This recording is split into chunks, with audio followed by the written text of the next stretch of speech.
नमस्कार, आप देख रहे हैं द वंदे भारत। हर किसी को बजट से उम्मीदें होती हैं। कोई टैक्स में छूट की उम्मीद करता है तो कोई अन्य तरीके से मदद की आस करता है। दरअसल 1 फरवरी 2021 को देश का आम बजट पेश होने वाला है।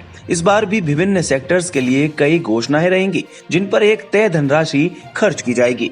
इसके अलावा विभिन्न मंत्रालयों और विभागों के लिए भी बजट आवंटन होता है, जो वे पूरे वित्त वर्ष के दौरान विभिन्न खर्चों और योजनाओं में इस्तेमाल करते हैं। वित्त वर्ष 2020-21 में स्वीकृत बजट का आकार करीब 30 लाख करोड़ रुपए का था।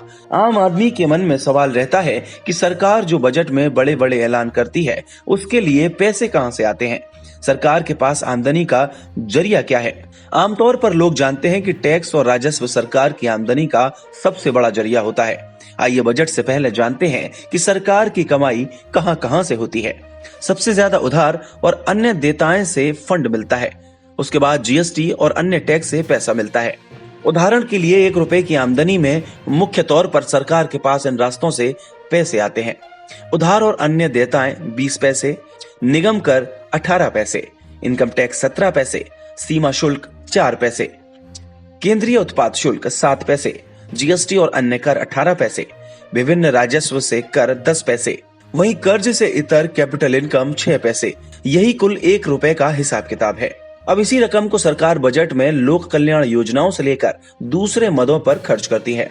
अर्थशास्त्रियों की मदद से एक रूपरेखा तैयार की जाती है। किस सेक्टर और किस मंत्रालय को कितना फंड की जरूरत है, आइए जानते हैं सरकार जमा राशि को कहां कहां खर्च करती है।